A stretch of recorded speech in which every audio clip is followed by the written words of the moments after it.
For real. Straight lace, no chase. Yeah. Steve Rally B. boys. Boy. Southside niggas. The realest. What? Been in this game so motherfucking long, my nigga, you know what I'm saying? Can't do nothing but keeping shit real, you know what I'm saying? Ain't nobody ever gave us a motherfucking thing, you know what I'm saying? You heard me word down all by my screen, man, all day, every day. Boy. From a sack to a bird, from a dope house trap when I started from a curb. Niggas didn't wanna see us, now it seems like they heard. Bitches didn't wanna speak, now they tweet for the dick. Niggas showing us love when they used to talk shit, but I forgive and steady live, cause y'all can't take nothing here. We all in since the day I begin. It's in my blood, spirit of a thug, nigga tattooed on my skin. Life in the fast lane, hustling for more change, either from this music or this non-stopping dope game. From crawling to ballin', Mr. Lomax shot calling on the cellular, telling her to get her ass on schedule. Make it this way with my dash and they dash. Don't forget my yak and hay sacks, cause we go way back like 8 tracks, pushing funk out of downtown. Now everybody southbound, coming down with your mouths wide now. CP got your body. Now the whole South is riding. But I got the whole studio clouded. You got to crawl before you ball, ball till you fall. Play up, we gon' do it all in this game. That's right, cause that's the way shit goes. Ain't no time for thinking slow. You got to crawl before you ball, ball till you fall. Play up, we gon' do it all in this game. That's right, cause that's the way shit goes. Ain't no time for thinking slow. I'm dodging killers and feds, jacking Jamaicans with dreads. My calico's busting back for getting put in the red. I took a look at the game before I stepped on the field. I observed rich niggas that ran with G's that kill. Playboy, keep it real, have some dreams to make meals. Rolling Billy Continental, living houses on hills. Cause asking me for a front, so you can flout them hoes. It's either pay me back my cheese or get a bloody ass nose.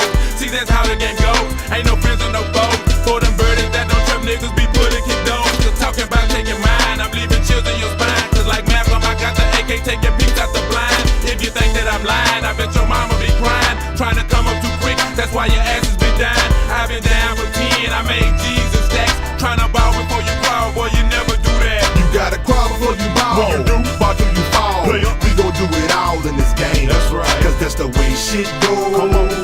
Ain't no time for thinking slow. You gotta crawl before you ball. When you do, ball till you fall. Play up. We gon' do it all in this game. That's right, cause that's the way shit goes. Ain't no time for thinking slow. I got to keep my mind right because there are times like these. I got to bother weed, blow some four hoes and enemies, cause chunchos be dropping like rain. You can't be stopping game around here with all that popping it, man. We chopping game, nigga, like Leatherface. Fool, I could've thought of a better place to put it down from.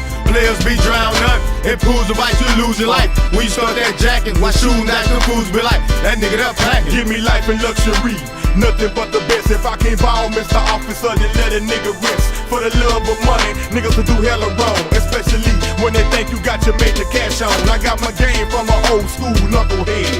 Put me down with a hard ounce, 38 holy leg.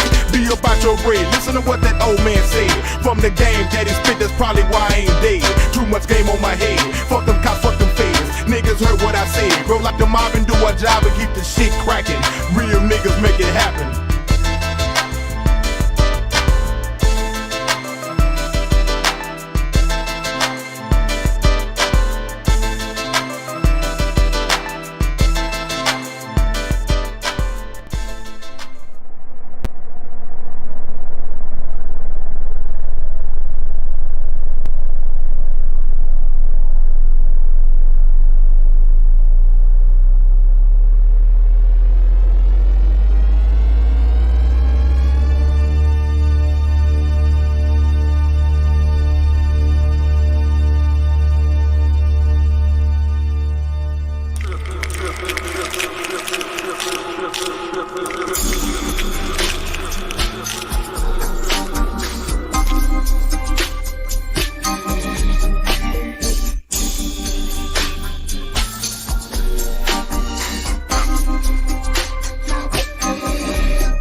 It's Thursday, y'all. Happy Thursday, Thursday to everybody. We're gonna fight through this. We don't work a long ass day, but we gotta stay consistent. We gotta stay on these niggas' necks, man. So Tuesday, Wednesday, Thursday is mine. As far as I'm concerned, I don't give a fuck what's going on. When I'm on, I'm on. Shout out to everybody that showed up to the show yesterday. The shit was funny. The shit was fun. We went through a lot of deep dives. We talked about a lot of funny shit. So make sure y'all check out Trill World Order. That's a great show on Wednesdays. Really kick back show talking about strange movies and things of that nature. But these Tuesdays and these Thursdays are days that I reserve to get down to some shit that been on my mind, things that I can extract from my mind, and try to put this down in a different way. So for today's topic, as you see, we're gonna talk about Malcolm X and the media. His let me see. What, in my opinion, sparked the conversation in my mind. I always focus on the media and how the media can spin and how to turn.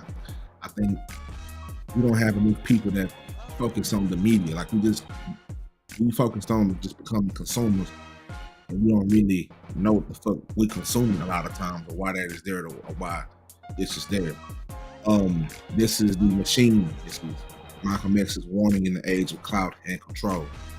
Something that when I was doing my research and I was at work a few days ago, I was like, man, I wonder if I can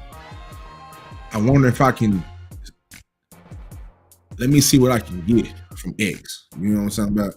Let me see what I can get from him. I don't know. I forgot how I got there, but I was looking up just narrative warfare. I think it was 19 Keys. He was talking about narrative warfare, and that's something I can get into too. And that might tie back into this one. Our callbacks are involved, but this quote from X is, "The media's most powerful." Excuse me. The media's most power entity on Earth. The media's the most powerful entity on Earth. They have the power to make the innocent guilty and the guilty innocent. Although that is a simple quote, I think that's a very important quote. And we're going to get to how it's very important. That quote kind of examines how media shapes perception, control, and resistance. If you can kind of take the clock back a little bit, we need to ask ourselves 5 questions. Five questions which we'll go through. We'll fine-tooth comb this through. 5 questions are, or better yet, 5 topics are the power of perception, from gatekeepers to influencers, the hip-hop lens, mental health and misinformation, and also who's telling the story. And then after that, we will wrap it up with a final thought. But yeah, that's what we're gonna go into, and I'm gonna go ahead and start it real quick. Let me pull up what I got. Shout out to everybody out there. Let me see. Let me pull myself back up. I better yet, let me pull these back up. But I hope everybody's having a great week. As we go on to Friday, this is my last show for the week. Tuesdays, Wednesdays, Thursdays are my days. Those are days I'm claiming. I'm taking my claim on for all this shit. So shout out to everybody who is subscribed. Please make sure you go and you subscribe to Trill Pill Digital. Right now, we streaming on both YouTube, the main Trill Pill page and Trill Pill Digital. So if you haven't by now, make sure you subscribe to Trill Pill Digital. That is a page that I'm starting to build up, and it's going to house this exclusively. And we're going to build from there. But for right now, because more people know about the other Trill Pill page than this one, and it'll make no sense for me to just stream on the Trill Pill Digital page with just this dope ass content. We're also on Twitter right now. We've been on both YouTube and the Facebook soon. Now we on both YouTube and the Twitter. We kind of bouncing back and forth, pause and see what's, seeing what the endings looking like. Facebook Live did pretty good. I got a pretty good response out of there. People who were close to me saw it, that are on that page. That page right there. Make sure you go over and follow that page too. That page has 14,775 followers over there. I repeat, that page over there has 14,775 people over there. So you might want to go over there and join. That's why I say with this content, you can't just be in one spot. You gotta shake it, move. You know what I'm saying? You can't be a one trick pony. And like I always tell them, don't let them paint the narrative of what this is and what I do and what we do. They can't fuck with this, and they know it too. That's why, as many times I showed up on everybody else's panels and shit, as you can see, we don't get the reciprocity. You know what I'm saying? I started to say we want to hear, but I caught myself. We're talking about some reciprocity around this bitch. You understand me? But I ain't worried about what's not. I'm worried about what's here, and what's here is you. Anybody who watching this on the rerun, I appreciate it. Make sure you hit that subscribe button. We gonna get right into what we head into today. Let me start off with this right here. Let me move this around, move that around. Boom.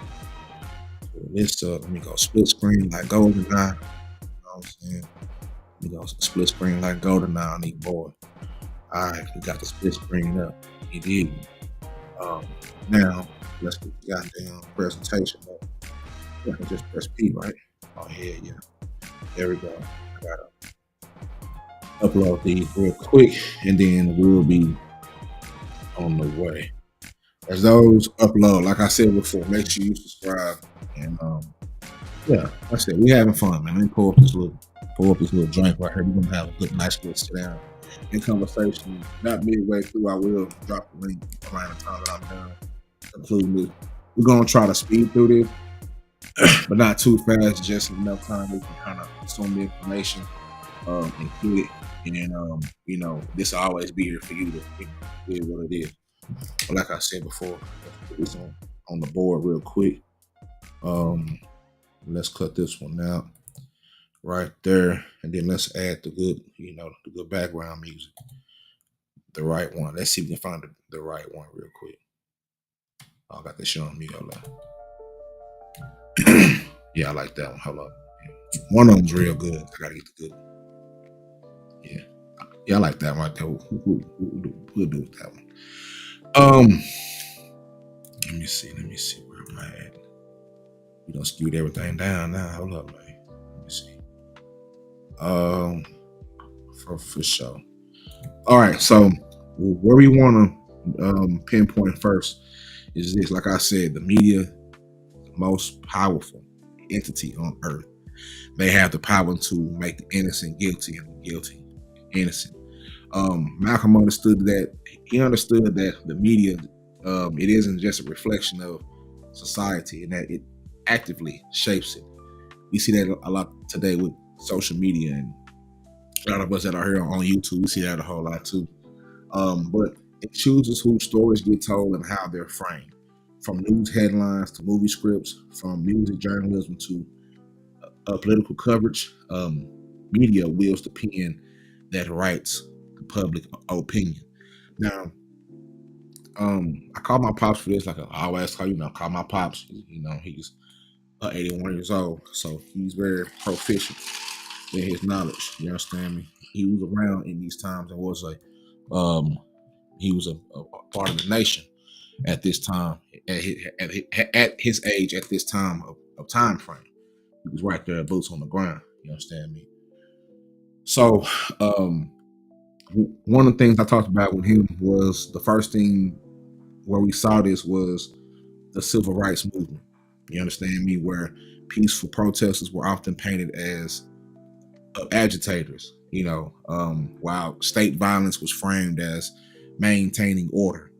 And today, the same mechanisms, in my opinion, persist.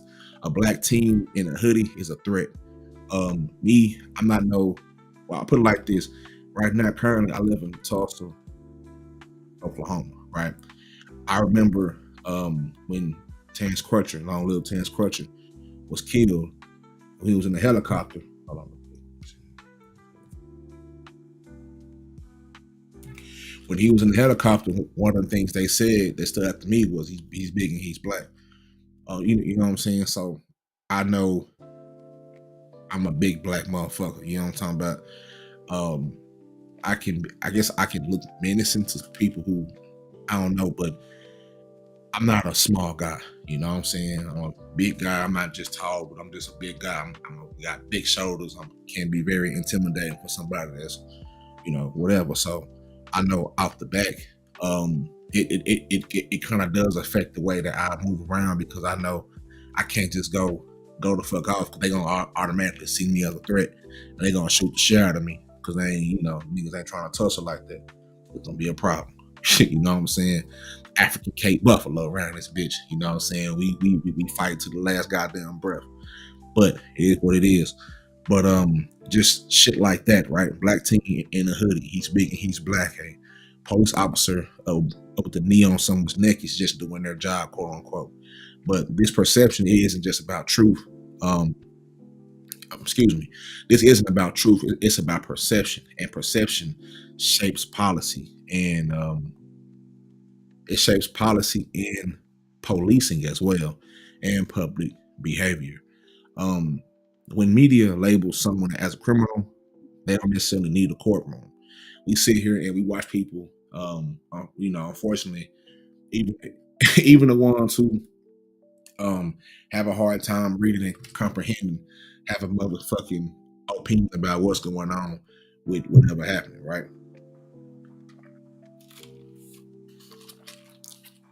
And some of them even have platforms with hundreds and thousands of people, although they spew nonsense, right? We see it every fucking day. It's fucked up, but those people, for some reason, they connect with those people and they drive perception. And that's one thing I didn't quite understand until I kind of went through where a content creator that I once was cool with, it wasn't like no close friend type shit, but I was trying to get the grasp of the internet, and I didn't realize that it was narrative warfare with the perception of my brand and who I am as a human being and a person. I didn't really get how somebody that you never ever seen before can shape a perception of you and have thousands of people follow the same moniker under a false pretense, or just you don't really even know. You feel what I'm saying? And it's amazing to see now that everybody's kind of finally got what I was saying years ago. I'm reluctant to it, and I don't give a fuck no more, because I said this long ago. But when I was saying the shit, when I was pointing out the shit, once I kind of caught on to what was going on, I was deemed a hater. You know what I'm saying? That's one thing people don't. It's different nowadays. It's like they don't give you the grace. Society doesn't give you the grace of not liking something. If you see something and you say something about it, they're gonna deem you a hater instead of okay. You feel what I'm saying? I don't understand it at all, but that's where social media and where media is today. Not a lot of it's a lot of this shit is one big group thing. You feel what I'm saying? And if you're not a group thinking some bitch, you're not going to get it, and you're going to find yourself on the outlier at all times, and that's fine with me. You feel what I'm saying? But it is really interesting once you see how these content creators, how they move around. I think I had to sit back and watch what was going on the biggest scale all the way down to the smallest scale, and really turn my thinking cap on. That same thinking cap they told us to put on 3rd, 4th, 5th grade, I had to dust that bitch off and put that bitch on my motherfucking scalp. You feel what I'm saying? Because I was like, damn, there's something here that I need to learn about the internet and being out in this world and creating content is something that's very important to me. But I need to understand more. It's a lot more than just creating dope content and putting it out. It's a lot more you have to do. You have to worry about the, you know, the audience and the attention spans and kind of break down the science of it. Some niggas just bump in and shit. You know what I'm saying? If you in a certain type of genre, you know, but me, I find myself at a great spot in my opinion. And I'm blessed to have achieved what I've already achieved at this point. And it's looking bright going forward. But the perception part, the power of it, I was naive to. Because I'm like, ain't no way in hell somebody's going to take, ain't no way in hell the hundreds of people is going to, you know what I'm saying, just take a whole shit. But it happens like that.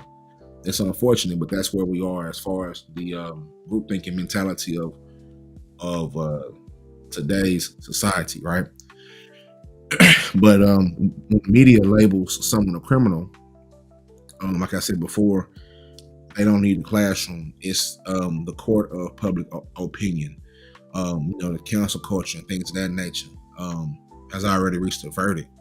And when that same media chooses to soften narratives around powerful people who harm others, be it a celebrity, a politician, or a corporate figure, they erase the pain of victims and embolden the future abuse. You feel what I'm saying? We can see that with the Diddy shit right now. Excuse me. When these big celebrities go down, and when they get, you know, framed for something or shit like that, you know, the court of public opinion, you know, they automatically get right into action, and they go with the furthest extremes. So if you have a platform that has millions of people on it, when you come out and say something, even if it's not true, people not really exactly looking for the truth anymore. Like I just said earlier, it's more about the perception of it. You feel me?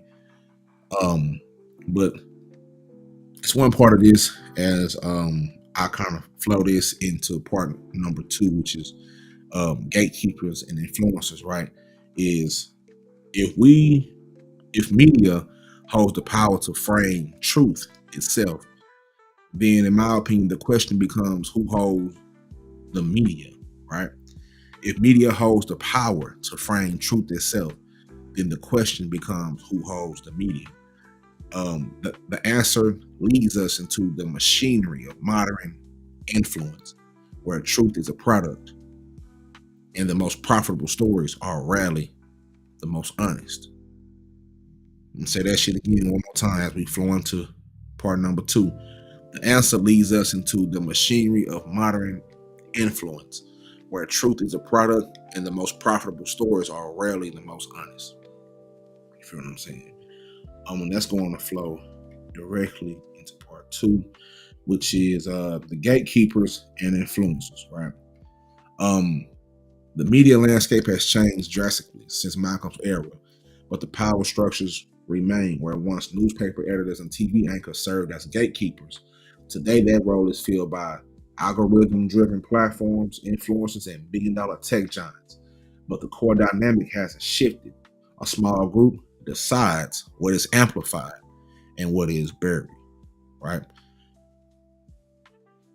Where once newspaper editors and TV anchors served as gatekeepers, you know, they were of high importance. Reading the paper was important. Reading the paper and seeing who wrote the paper, who wrote the article was very important once upon a time. When you opened up the source or a hip hop magazine or newspaper or anything like that, at that point it was very important who the writer is. Now it's not as important. You kind of see this rift between people who are of the journalism cloth and people who are not, right? Shout out to my nephew Tristan.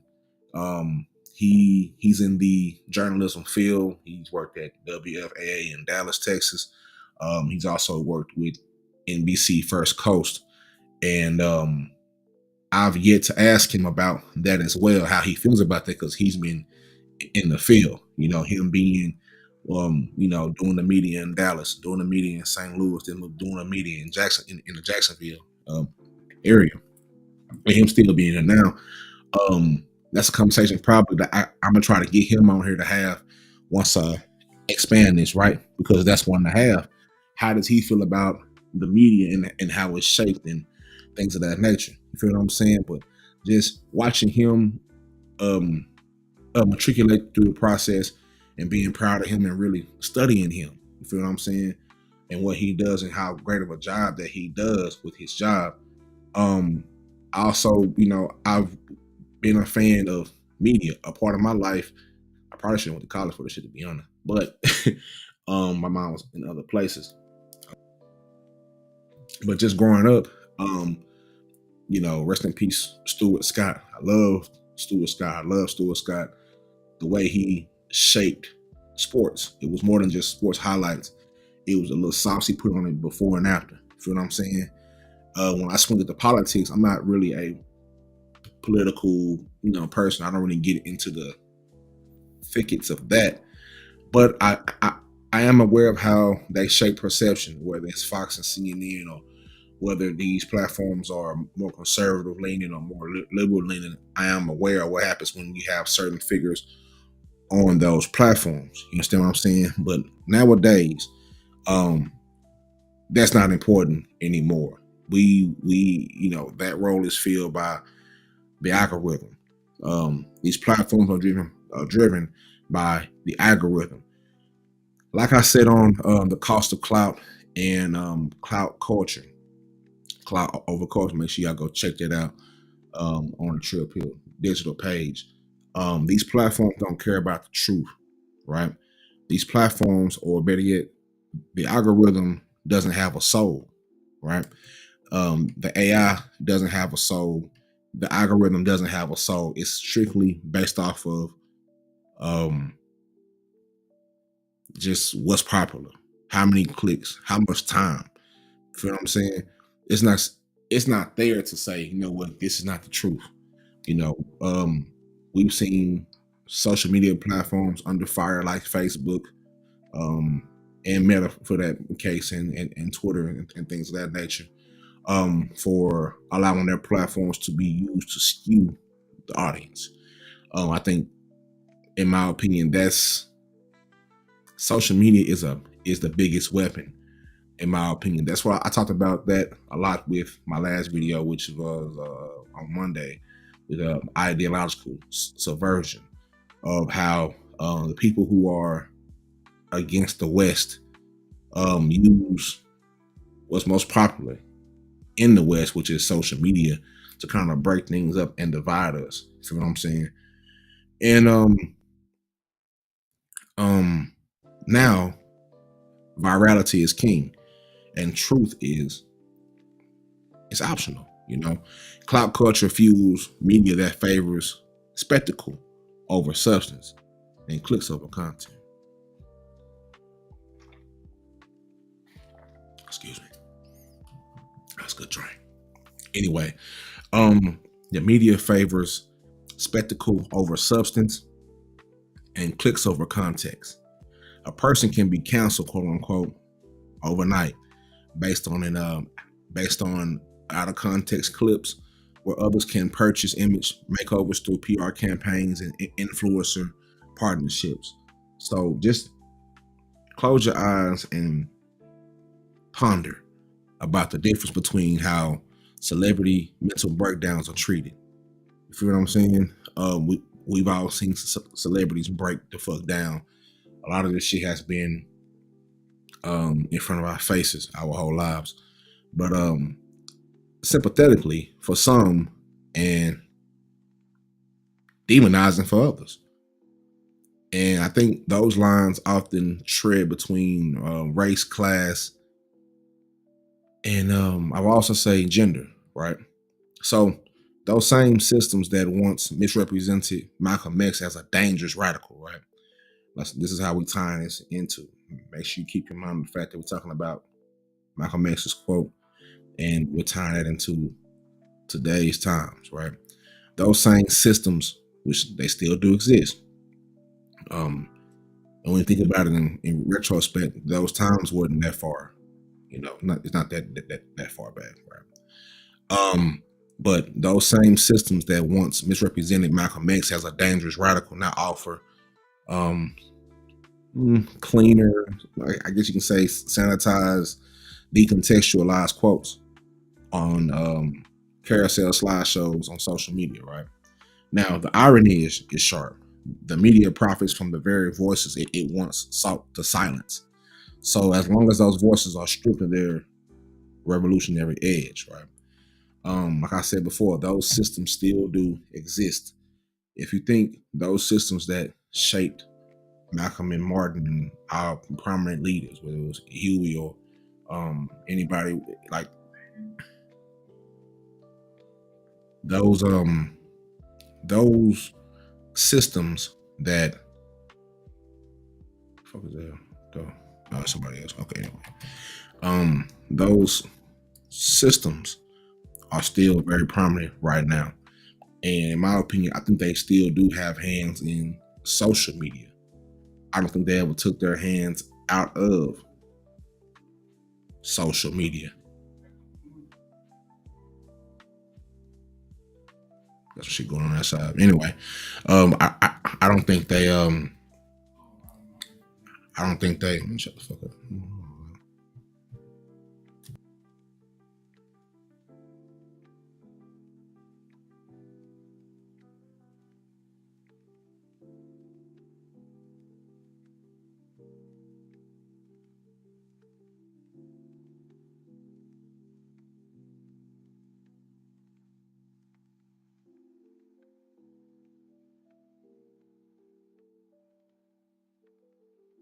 Anyway, sorry about that. But I think those same systems are in place as we speak.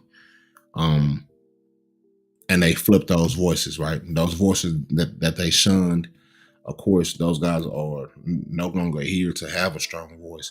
And they left us with a bunch of bullshit.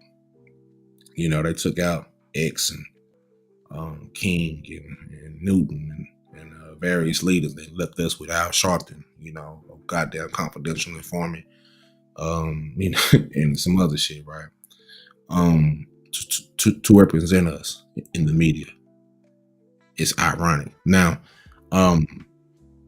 this brings us to a space where media power and cultural identity intersect most intensely with hip hop. You know, with hip hop. Hip hop is a genre that's born from truth telling and resistance, but is filtered through a media machine that alternates between exploitation and erasure. Right. That leads us to number 3, which is the hip hop lens. Now,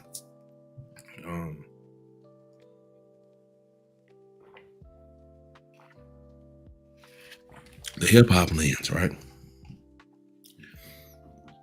God damn, bro.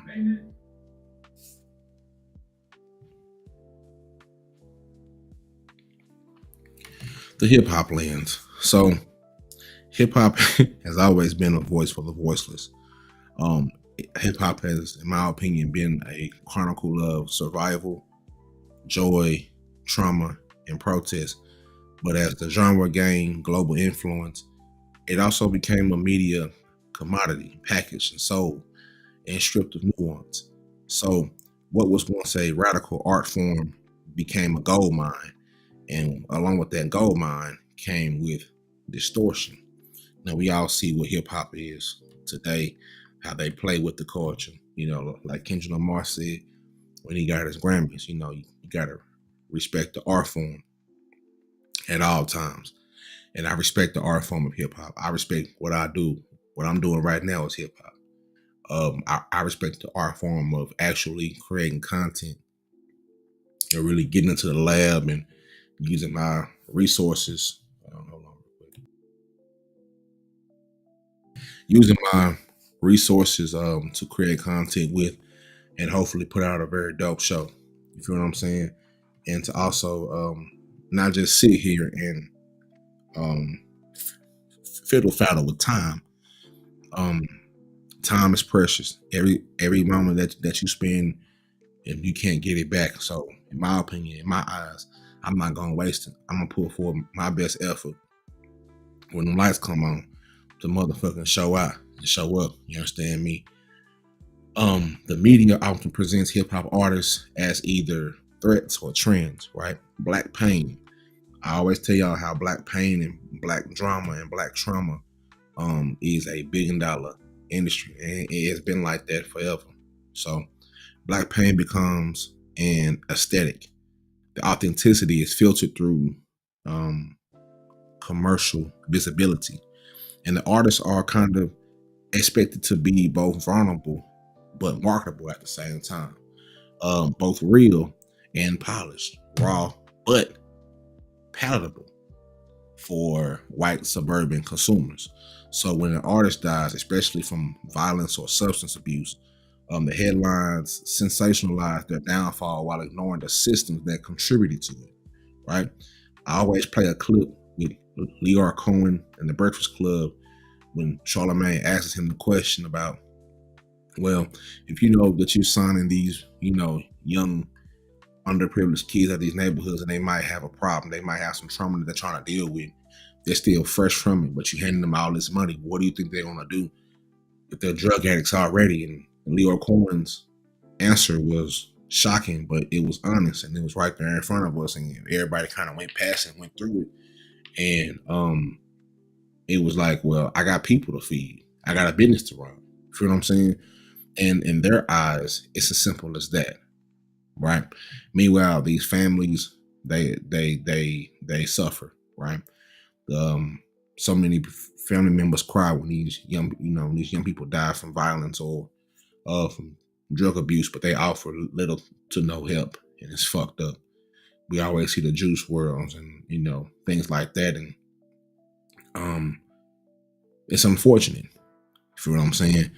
But meanwhile, while that's going on, and on this side of the game with us, there's pain involved. There's always some type of pain involved, But meanwhile, the white artists or the industry executives profit from the same culture they rarely have to answer to, right?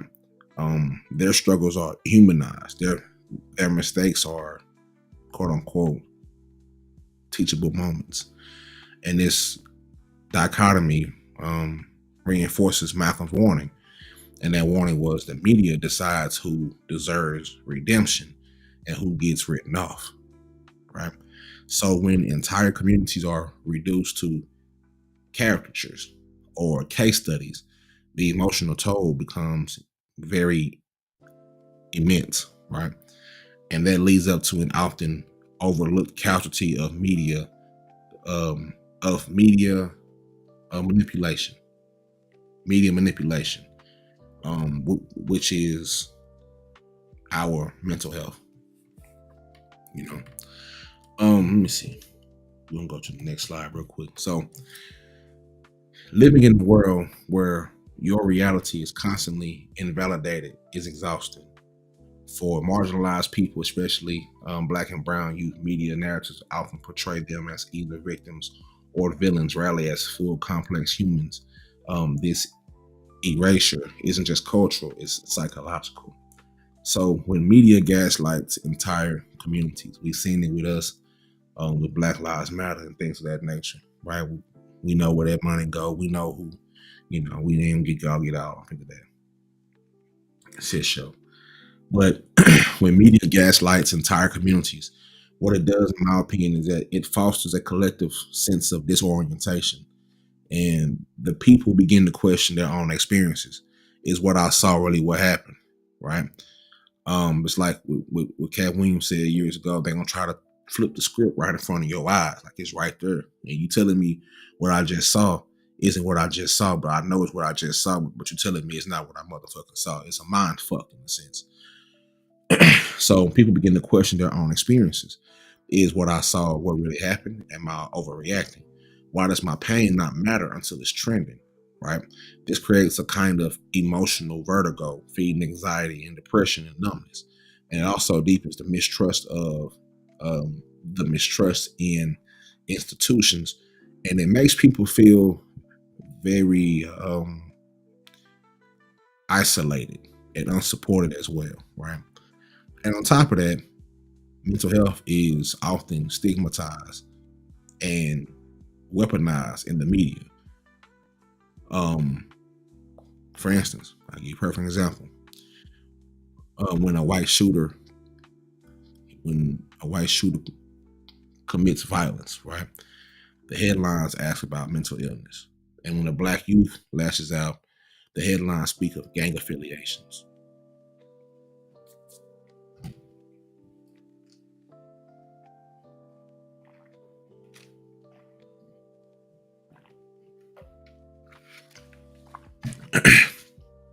Right? That disparity is very dangerous, as it is deliberate. We already kind of behind the 8 ball in our communities with a lot of shit, including our mental health and how it's treated. Soon we'll go over the history of mental health, because if you think about it, I'll go into it briefly. I think the video by Rizza Islam, shout out to him, he kind of laid down the fabric and the foundation. And I want to analyze that with a few people who care about the type of shit, about the history of mental health and how it was never created with us in mind. So we kind of have to strip down everything that we know about it and kind of figure out, okay, how does it affect us, right? It was once a mental health issue to be black. They call it like negrosity or some shit like that. That they thought that being black was a mental health issue. So that simplistic thinking is why we have to really strip down what we think about mental health, because for some of us, for a lot of us, it's not really what we see. You understand what I'm doing? You feel me? Do you know the dig what I'm saying? God damn it. So that disparity is as dangerous as it is deliberate. But despite all this, there is a resistance, and those same platforms that distort the truth can also be tools to reclaim it, right? It's kind of like using the momentum. Like, I want to say which one of those fight styles. It might be Muay Thai, Jiu-Jitsu, where they kind of use the opponent's momentum to work moves and kind of get in position, right? Especially if you're being very over aggressive. It's more based on it's like a counter punch, you know. If you're in the fighting sports, you know, you always see some fighters are on the attack, and some fighters are counter punches. They kind of wait till you do something and they kind of react off of it, whether it's a dip and a slip and you know what I'm saying? You know, they kind of read and react, shit like that. But these same platforms, like the one we on right now, whether it's YouTube or Twitter, shit like that, can be used to reclaim it. You know, the question is, how do we shift the power of media back into the hands of the people? You feel me?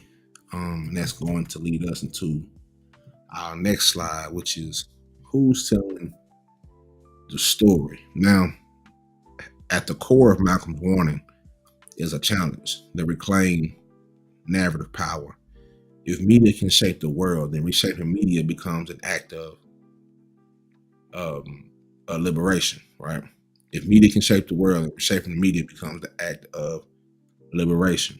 So this means that amplifying community media, supporting independent creators, holding platforms accountable for the harm they allow or profit from. And what this also means, interrogating our own role. What stories are we sharing? Who are we quoting? Are we promoting narratives that liberate, or ones that entertain at someone's expense? That's something that is probably one of the biggest things that going forward, I guess from a year and a half ago, even probably before then,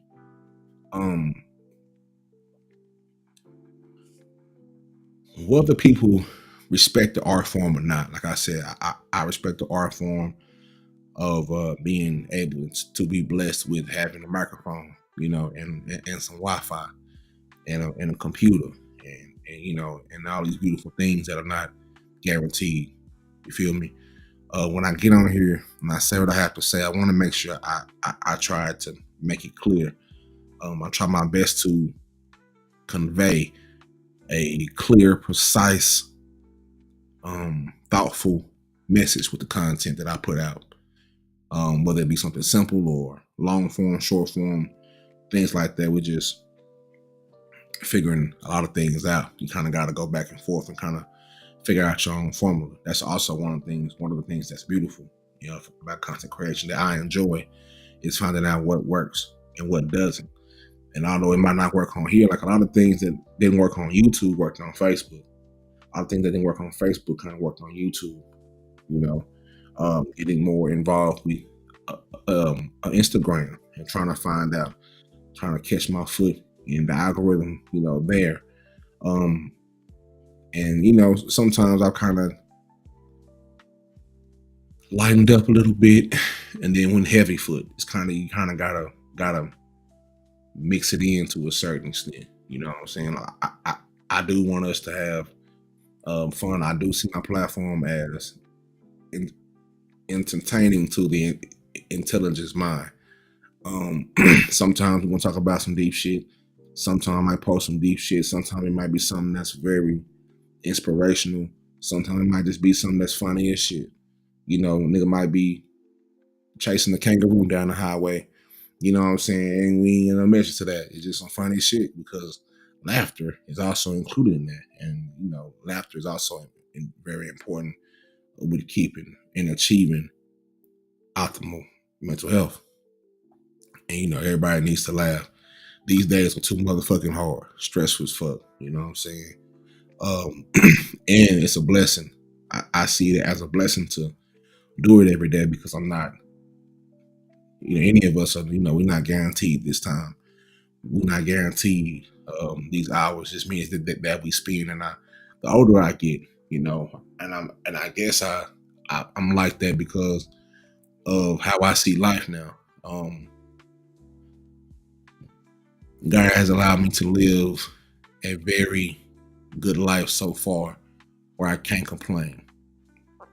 Even things I can't complain about, I've learned to shut the fuck up, because it can always get worse, right? At the same token, it can always get better. You know, I lost my mother in 2012. I lost my brother Daryl when I was younger. You know, I lost my Uncle Leon. I've lost my grandmother. I've lost friends and family. You know, it's, you know, I'm constantly staring at time. Like, my biggest smoke is with time. My pops is 81 years old. He done been on this earth for 4,000 some odd weeks and 8 decades of life, you know, which is precious to me. I'm sitting here, I turned 35 June 19th. You know, next month, you know, my daughter's about to be 16 in a few months. And, you know, my son is turning 11 next week. And, you know, my little mama, she'll be 9 soon. You know, my nephews and nieces are growing up and getting grown. And, you know, I just look at time as just, you know, sometimes I get overwhelmed by time. You understand what I'm saying? So I try to squeeze in moments where you know, I try not to waste it, right? I try not to waste it, because I guess I understand how precious time is.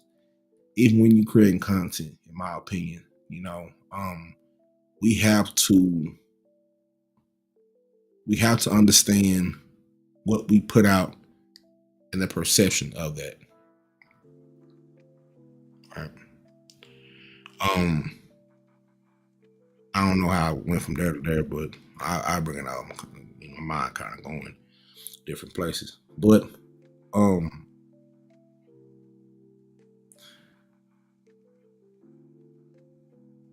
being aware of what we're doing on social media, that's our fingerprint, right?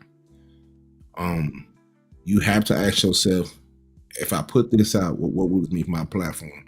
I constantly, you know, apply pressure to platforms that call themselves hip hop media, but they don't promote any music. They just kind of gossip. It's a bunch of grown ass, like for the women, you know, women, but for a bunch of these bitch ass niggas, like a academics or even like a what's a nigga out of out of Dallas that Dallas Global. I see him do some wild shit. Just some of these niggas just chase headlines. They don't really care about how they put shit out. You feel what I'm saying? It's fucked up. They don't care because they getting money. It's provocative, you know. Nobody really holds them accountable for what they, kind of put out and the image that they kind of put out. And it's not really nothing about music. You feel what I'm saying? These are not even music. Something like they're not even music guys having an opinion about hip hop. You know, we shouldn't be asking what Casanet thinks about a fucking album. He's not a music guy. We shouldn't be asking DJ Academics about music. He's not even a fucking DJ. We shouldn't be asking a lot of these niggas the questions that we should be asking. For instance,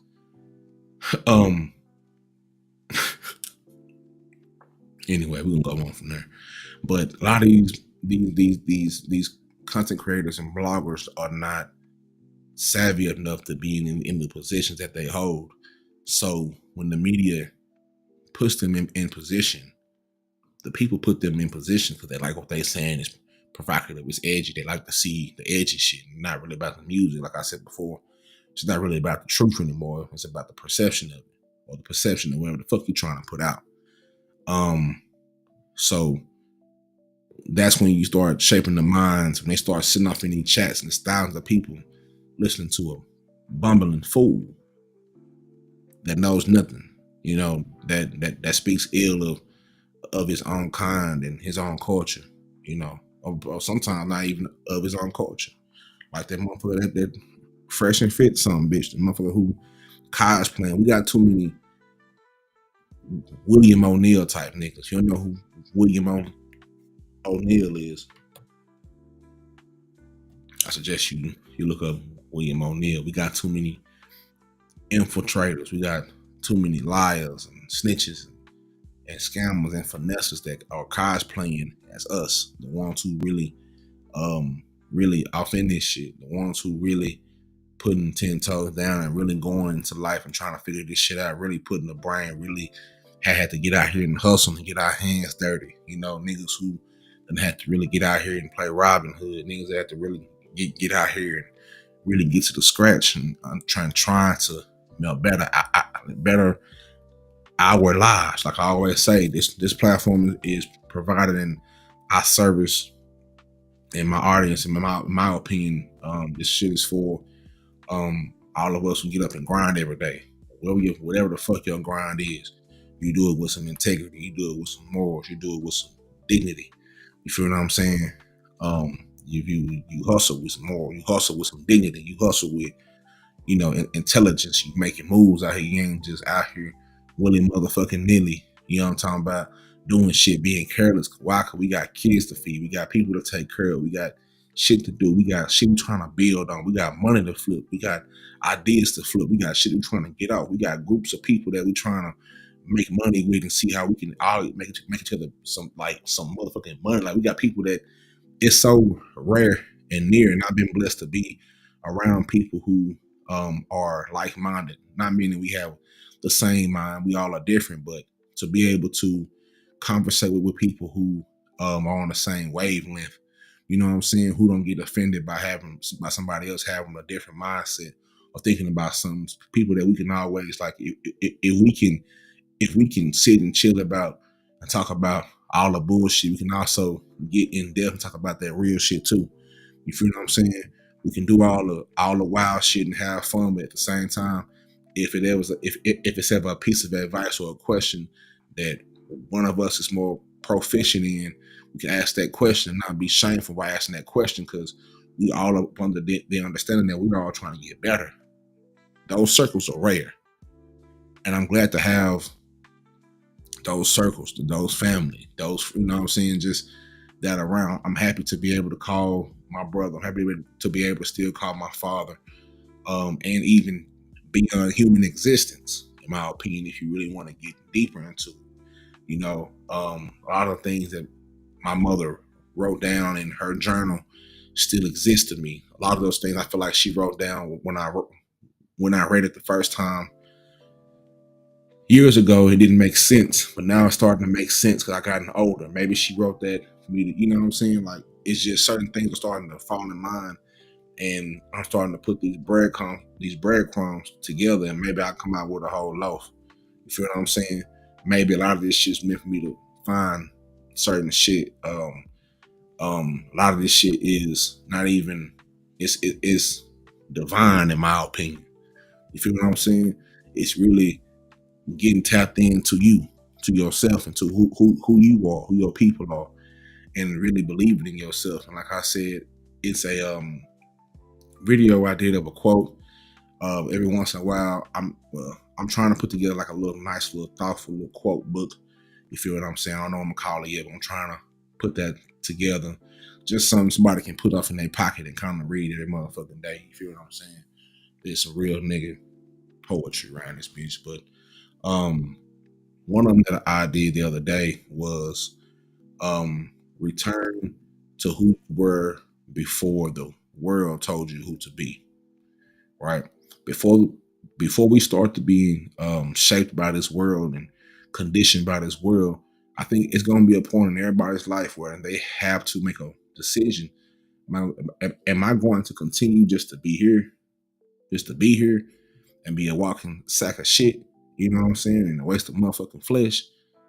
Or am I going to really be here and make a change and try to put something down so somebody can get it? If I don't, just or try to be the person who break the cycle, you feel what I'm saying? And that's something that I experienced on my journey of returning to who I was, right before the world conditioned me. I kind of jumped off in life a little crazy when I was young, and I was coming fresh out of South Dallas, fresh ball fade, coming to college and doing that. And before I knew it, I had a baby. You know what I'm saying? I had some women pregnant. Only one kept the child. So dealing with that, not even knowing how to take care of myself, now I'm having to take care of another human being. You feel what I'm saying? And from that point on, I kind of, everything that I was kind of started to leave as I started to welcome new problems in my world. Now I'm trying to deal and trying to juggle this balance. On top of that, I've lost my mother and losing friends. This life is happening. And it kind of stacks up against you. And I think throughout life, once I got out of my 20s,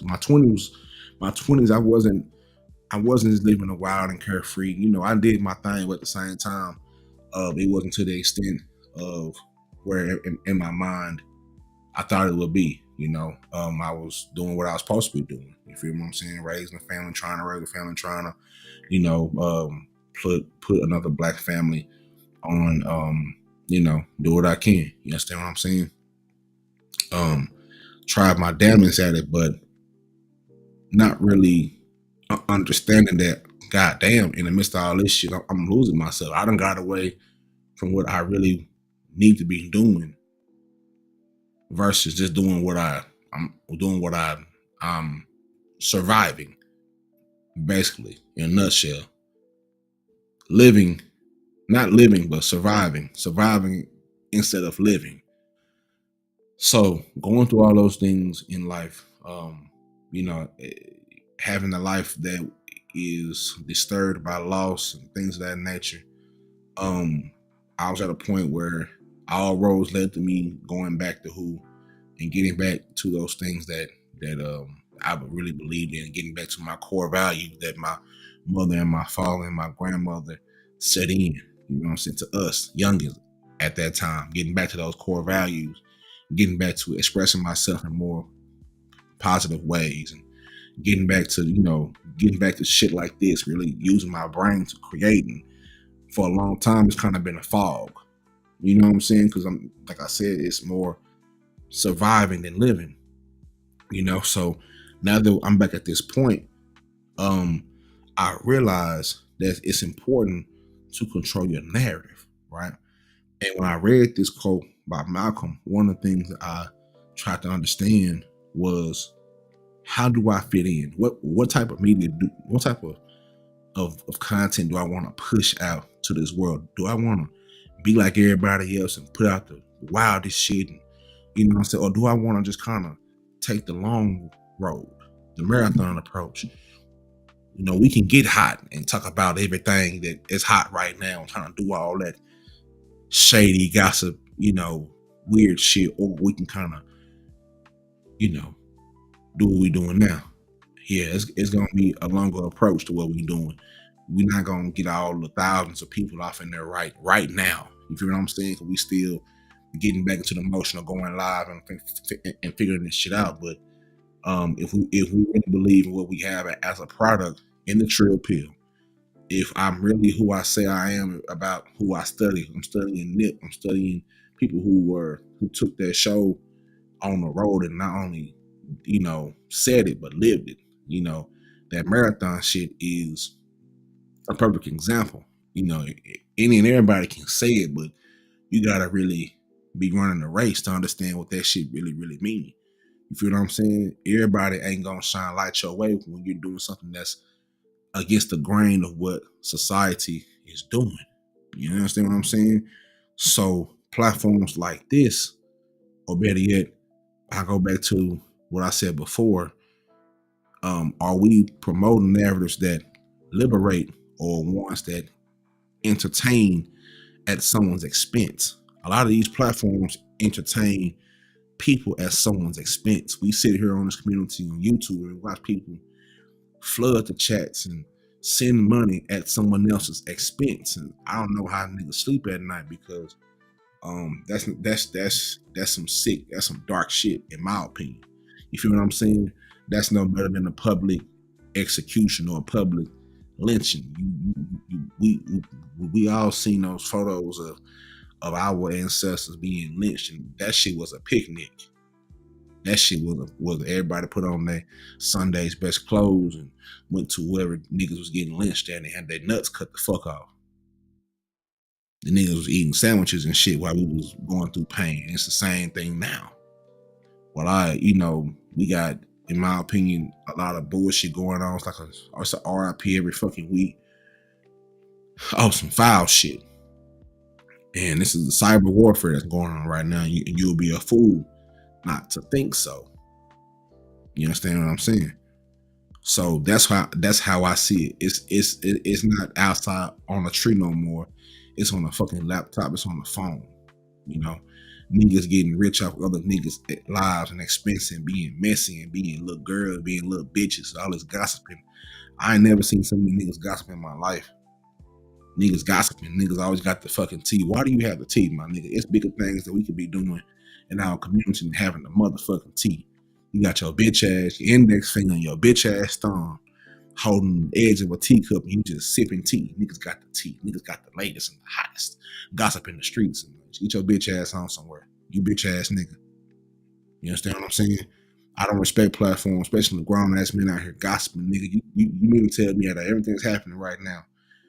You got thousands of people at your disposal that people come to see you say something, and all you can say is talking down on one another. Now, by all means, if it's time to get your shit off, get your shit off. But at least at minimum, provide a balance.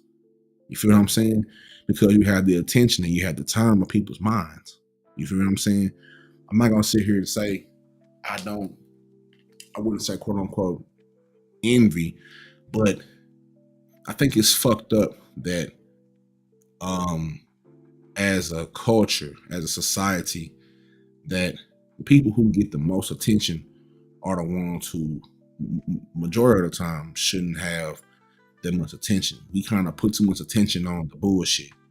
It's too much bullshit, and that's why we keep getting fucked over generation after generation after generation after generation. Keep getting fucked over. All those foundations that was laid by the people who was really going through them times, and niggas, it was tough to go outside back then. How do I know? Because my dad is 81 years old. Nigga, my grandma was 96 when she passed. They was up during those times being black. moving around, moving and shaking. Talking about eyewitness right there, having to dip, duck, and dodge, having to really go squabble. Cause they don't want you over here. You ain't do shit. You just over here. But because you over here, it's a threat. Colored on the water fountains. Things like that, nigga. Things like that, nigga. Like shit was really, you know, like all these niggas bluffing all this shit now. Like nigga, a lot of these niggas wouldn't survive back then. A lot of these niggas wouldn't even fight to protect your family. You wouldn't. It's niggas that scared to lay their own family down. I truly believe it's more niggas that'll do with Nino Brown. If I remember Nino Brown at the wedding when them niggas got the shooting, what he do? He grabbed the little girl and used as a body shield. It's more niggas that act like that than niggas who gonna really stand up and stand on business. You feel what I'm saying? It's more hoe niggas that do some hoe shit like that than stand on business. You feel what I'm saying? Respect, having morals is kind of, you know what I'm saying? People are we've lowered the bar in our community so motherfucking much that people are actually okay and will make excuses for you being a bitch ass nigga. Oh, it's okay. He just was a bitch ass nigga one time. He just was a bitch ass nigga, but he ain't a bitch ass nigga no more. Yeah, he done told on everybody, you know, he done did the crime, but when it comes to do the time, he don't want to do his time. So he gonna tell on everybody and fuck up another community. Law nigga, you got caught. You take your charge. That's the game that you play. You take your charge with your head held high and whatever.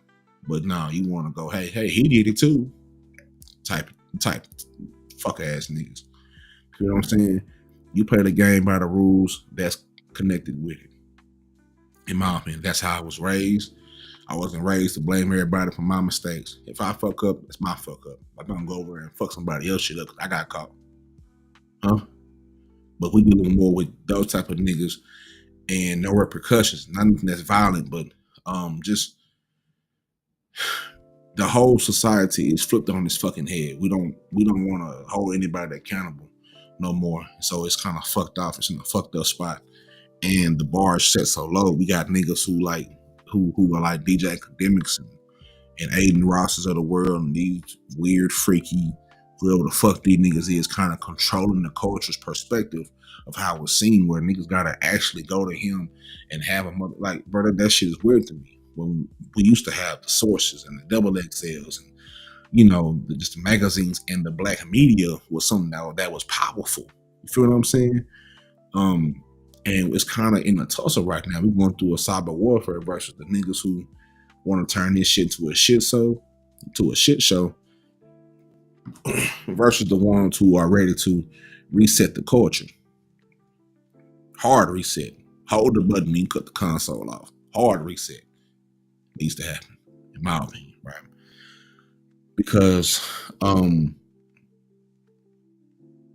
my opinion, platforms like this and like several other platforms are a part of that solution, you know, creating spaces where culture, mental health, and truth can coexist without the exploitation, being able to create safe spaces. You feel what I'm saying? Be able to create and curate safe spaces where hip hop isn't just a product. Our culture is not just a product, but a platform for healing and truth telling, where these stories are told by those who lived them, not just those who stand to profit from them. You feel what I'm saying? Being able to actually build a community, you know, not, you know, just real shit. You understand what I'm saying? Now, in my opinion, right, Malcolm X, when, in my opinion, just, and I'm gonna give y'all the sources where I kind of picked and popped from. Malcolm X didn't just critique the media; he warned us a long time ago, and that's why that when I read that quote, might have been on Instagram. I forgot how I got there, but I got there. He warned us about its power to shape and the world in its own image, And that power still exists, and it might be more powerful than it has ever been before. But so does the power to resist, to rebuild, the power to reclaim, right? The most revolutionary thing that we can do in an age of distortion is to tell the truth and tell that shit so loud enough, so loud, and it can't be ignored. That's why I've always pushed my line about this mental health shit. You feel what I'm saying? I've always pushed my line about the things that I represent as a black man in America. Coming from South Dallas, Texas, a poverty-stricken neighborhood, 5 to 8% below the poverty line. I don't have to explain to you what goes on in those type of neighborhoods. You understand what I'm saying? What I represent when I walk outside, what I represent, my family, my last name, you know what I'm saying, my children, knowing that whatever I leave here on earth is going to affect my children in some type of way. Knowing that, you know,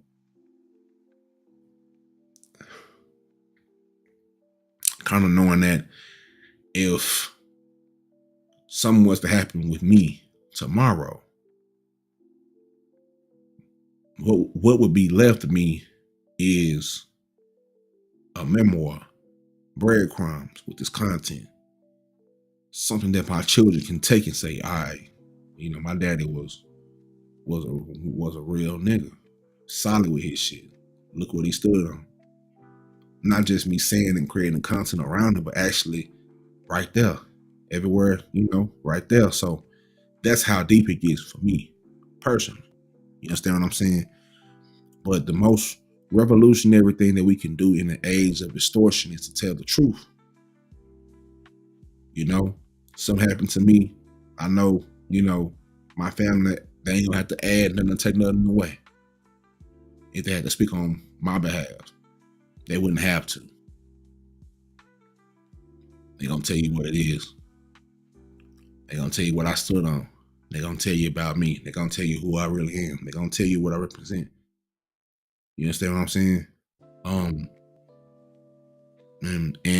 the most important thing that I've learned is very important is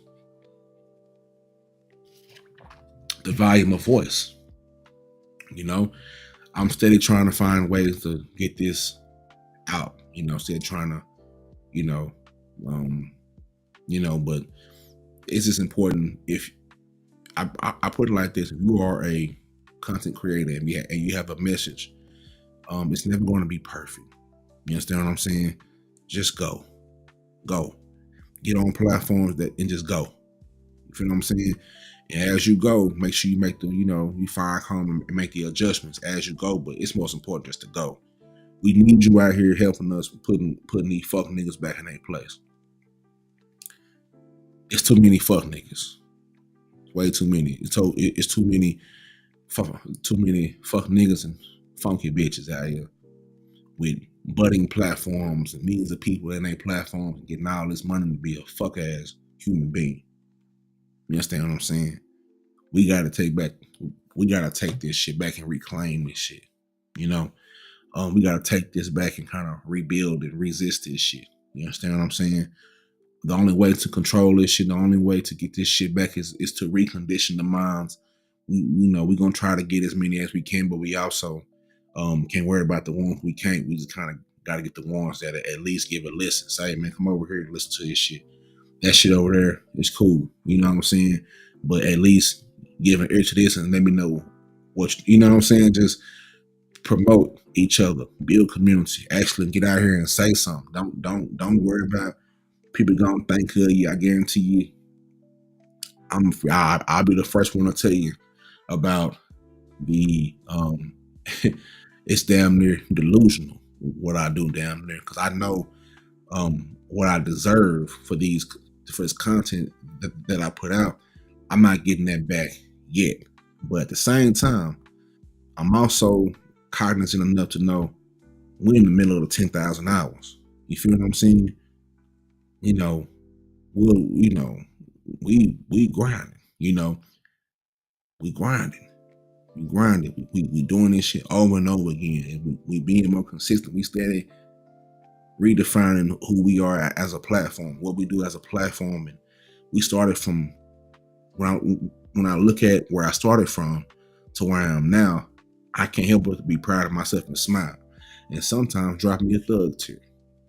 This shit started at a very dark place. This shit started out of a composition book that sometimes I was dropping tears writing this shit. I was writing poetry. I was just writing. I was just doing anything that can get me out of that spot. From that point until now, where shit, now I look at it, I'm split screen on $1,000 laptop with a microphone, fresh from work, tired as fuck, but still finding little pockets of energy to do what I do because I know somebody out there needs this game.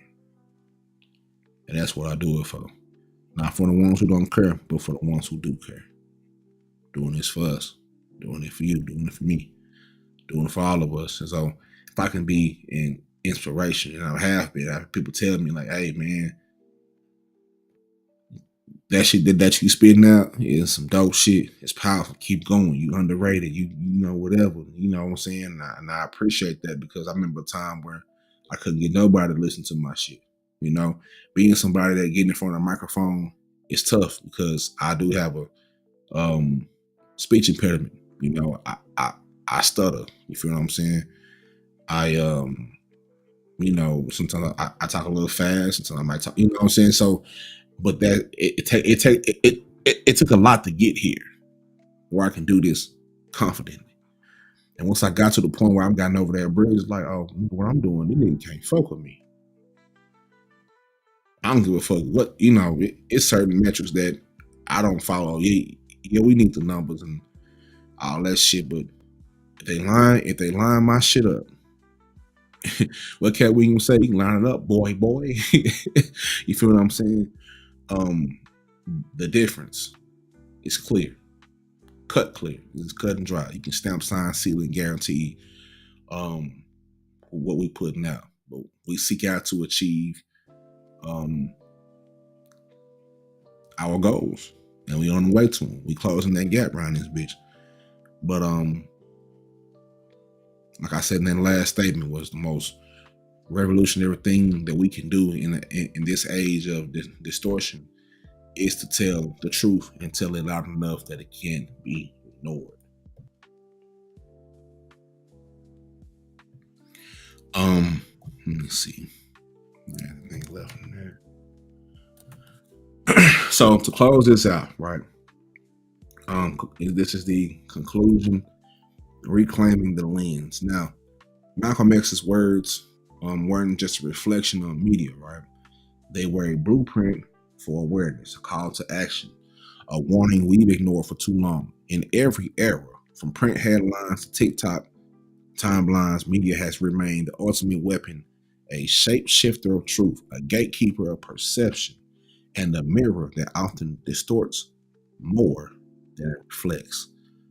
The social media shit right now is like, if anybody ever been to a fair or a carnival and you walk into the crazy mirror with the crazy mirrors, you walk into that bitch and there's 20 mirrors up at different, you don't know which one is that's how social media is now. You trying to figure out which one of these mirrors is actually reflecting. It's gonna be one mirror that make your neck skinny. It's gonna be one mirror that make your hip dip. It's gonna be one mirror that make your feet look big as fuck.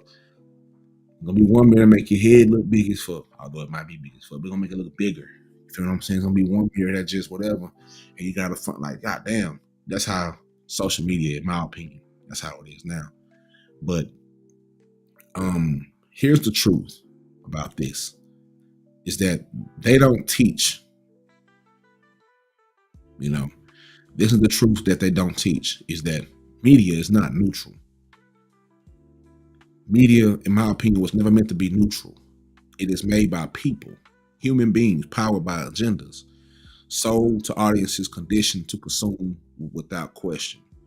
And when we allow media to decide who's worthy of empathy and who's allowed to heal and who's destined to fall, we surrender our own humanity. Yet, within this landscape, there is also immense potential, right? And Hip hop is born from the ashes of systemic neglect. And I always want to tie in hip hop into it because as a culture, I think it's important for us to get back to the origins. Like I was saying earlier about getting back to the origins of me. You should always seek to get back to the origins of you, your core values, your beliefs, what you stand on, what what you're not going for, and things of that nature. The line that you push, we have to get back to the origins of why this culture was created in the first place. It's way more than just music. It's way more than just art. It was built out of an expression. You feel what I'm saying?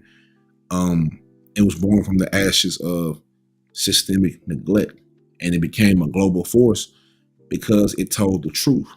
It told the truth loudly, defiantly, and unapologetically. And that same energy must now be used to reshape the stories that get told about us, by us, and for us. Right? Mental health, justice, identity, and culture. These are not just trends, they're truths. Right? Let's say that shit again. Like Mike Jones. Mental health, justice, identity, and culture.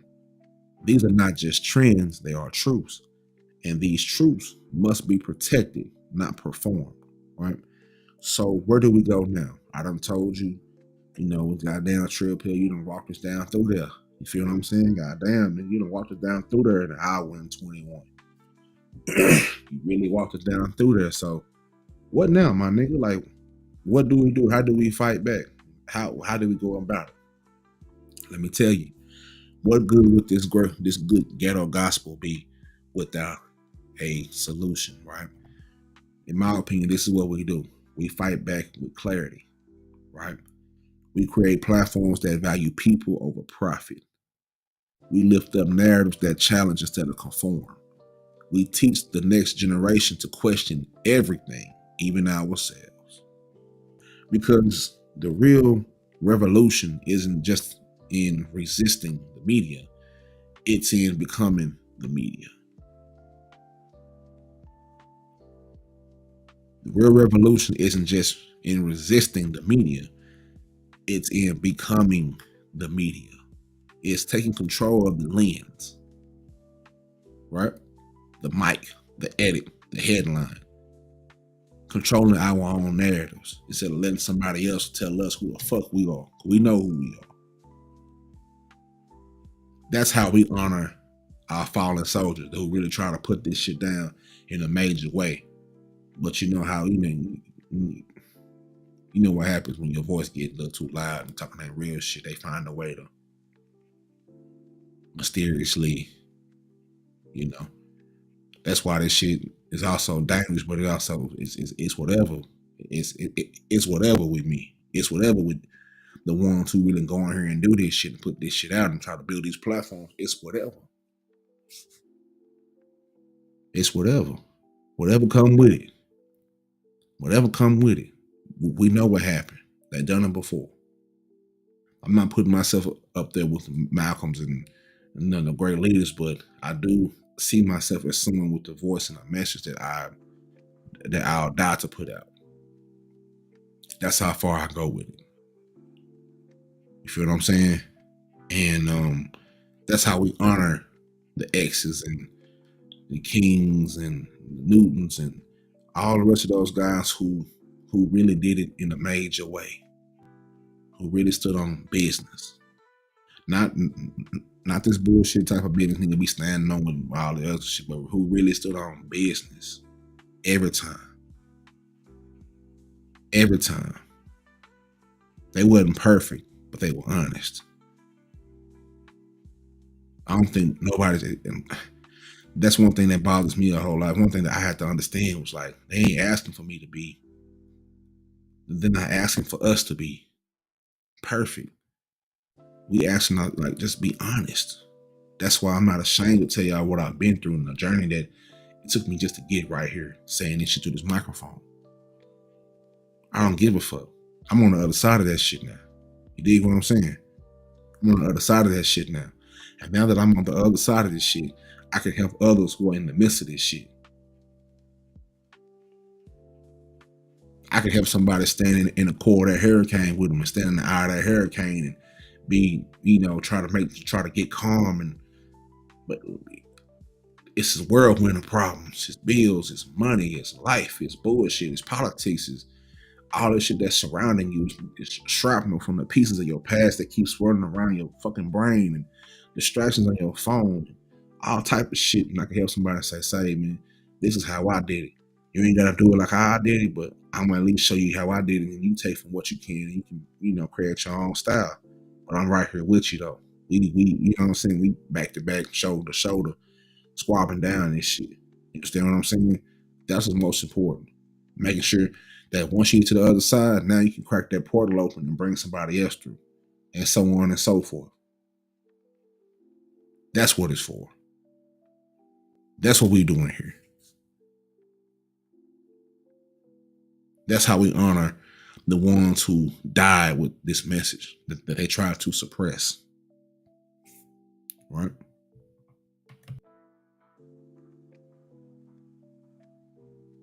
That's how we honor them. By not just quoting these guys, but building the world that they dreamed of.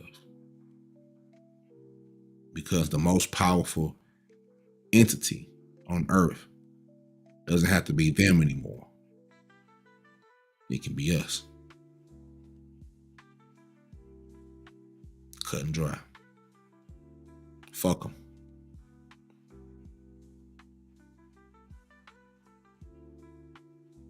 And fuck what they talking about. And everything that come with that. And like one of the greatest urban poets of our time, the great Pimp C, Chad Lamont Butler. Hey, fight come with that. We standing on that.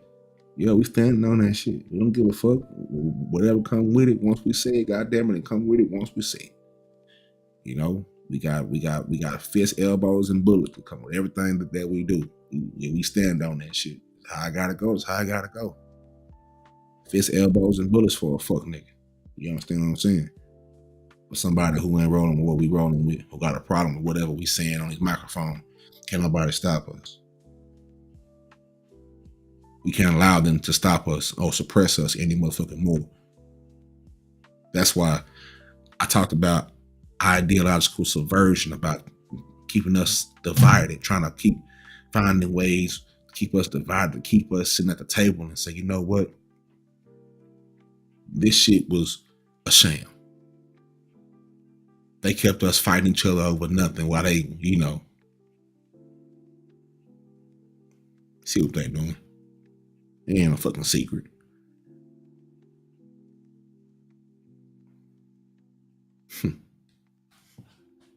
Ain't no fucking secret at all.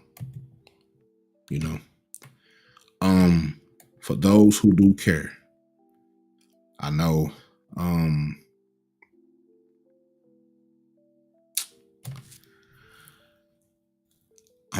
gonna go back to the quote, right? I'm gonna go back to the quote as we close this on out, right? I do have a slide of the media sources for those who do care. I know the print is kind of small.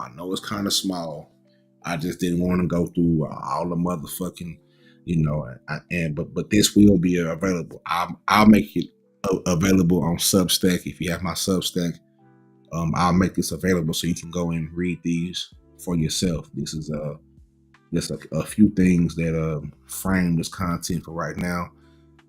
Things that I looked up myself, things that I got from other people. Hey, come look at this right here. Things that I've kind of searched the internet for, and things of that nature. This is all what goes into, real scholars, real hustlers, and real scholars got to cite their sources. You can't just come into a circle and just say some shit. And then gonna ask you, a real nigga gonna ask you, okay, what's your source? And you gotta say your source. You can't just come through this bitch with just saying shit and I have no sources. So these are my sources. You know what I'm saying? So I'm gonna try to do this every piece of content. So people can actually go back and get interactive with the show, because that's what it's for. You want to dig me. Getting down to the science of this shit. Now, also, If you look up top, no, not top, bottom right hand corner, there is a QR code. If you're watching this on the second device, there is a, you put your phone up to the QR code and get busy with that. It's going to take you to everything that is the Trill Pill. You feel what I'm saying? Everything that is the Trill Pill. Also, we have a bottom ticker at the bottom as well. If you would like to not subscribe, if you would like to donate to this platform, I would highly appreciate it. You know what I'm saying? The hashtag, the Cash App is up, type right hand corner, $ monumental, MINDYAMENTAL. You would love to donate to this platform. I would highly appreciate it. And thank you for everybody who has donated to the platform. Trust me, we're putting that to good use. We putting that right back into the platform. You feel what I'm saying? On a different note, this month still is the month of May. Excuse me, still is Mental Health Awareness Month 2025. The theme for this month, this year, is turn awareness into action. So find ways to turn your awareness into action and do that shit unapologetically. Like really just fuck them. You understand what I'm saying? Like, get her done. You feel me? Also, if you are in the Dallas-Fort Worth Metroplex area or in the Tulsa metropolitan area, one-on-one furniture restoration is available for you. If you have a little shaky old chair, a lot of us got old pieces of furniture that we might want to throw out. Don't throw it out. Give us a shout. There's also a QR code in the top left-hand corner of this slide right here that'll take you right to the promised land or where you need to be. So whether it's a nightstand, little table, little whatever, if you want that, you want to turn that into a one-of-one custom piece. You feel what I'm saying? One-of-one custom piece of art. One-of-one furniture restoration. Don't throw it out. Give us a shout. You hit up my brother at brooksg953@gmail.com. That is brooksg953@gmail.com. Wednesdays, make sure you guys also tune into the Trill World Order and the Trill Pill main page for right now. The Trill World Order is my weekly strange news show. Yesterday we covered a child buying $70,000 worth of dumb suckers. We also covered a toilet camera, your AI that scans your shit. We also covered a Springfield Township, Ohio, a traffic stop. It ended up being a drug bust. They arrested a lady and went back and found a raccoon holding a glass pipe to his mouth. Nah, bullshit you not. You gotta go see the show. That type of shit will be on the Trill World Order. It's the kind of show where we kick back in the middle of the week. Shit like that. You feel what I'm saying? So make sure you tune into the Trill World Order. Defy the norm. Is there anything else? Oh, it is something else. The prescription. If you are into Substack, if you are into old school, all my avid readers out there, while you're out there hustling, you got a little break from your hustling. You might want to, let me read a little something to ease my mind. You understand me? I will start putting some of my cliff notes from the content that I put out on the prescription on Substack. And I would also put out, certain things, maybe a little summary of a different little spin on what I put out as well. So make sure you go over there and subscribe over there as well. There also is a QR code for all my interactive human beings out there. Hit that QR code, put it up to your screen. This is an interactive show. You feel what I'm saying? So that is that on that. Also, Sound Minds. I'm still working on Sound Minds. I might really get into it the last week of May. I've kind of had to skew it down because I don't want to be so many copyrights in there, and it's whatever. But I'm skewing it down to where I can get it all in one show. Sound Minds. I'm doing a special, Black music and mental health. Right, we have a deep connection with mental health. Right. I've drew inspiration from this from sinners. We all know that scene where Del Rolando, passed by those guys that was in the plantation, and he told that story about that guy who, he was, with, and they hung him and castrated him, and he broke out into a song, and it just sparked a thought in my mind about how influential music was to our mental health in each and every period of time. There was always a soundtrack to our struggle, even today. So I'm putting that together as well. That's gonna be a dope show as well. Let me see, what else do I have? I think that is it. I think that is it. Like I said, I know the fun is small. I know, nigga, we ain't gonna be able to do none of that. None with that. I understand that. So what I'm gonna do is I'm gonna make this slide of this PDF. I can probably cut this down and make it probably in 2 or 3 for those who really want to break this down and do what I'm doing. And I also have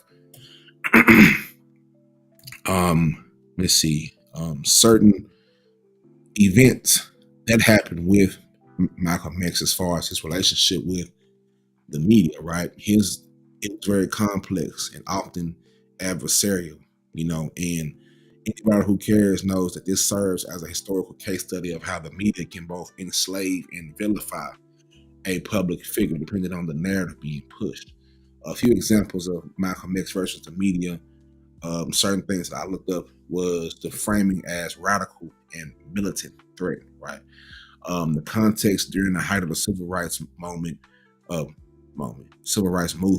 media outlets often contrasted his message with that of Martin Luther King. They kind of pinned Martin and Malcolm against each other. They had contrasting messages. One was about peace and violence. The other one, they kind of shaped into, you gonna get out here and stop, slap shit.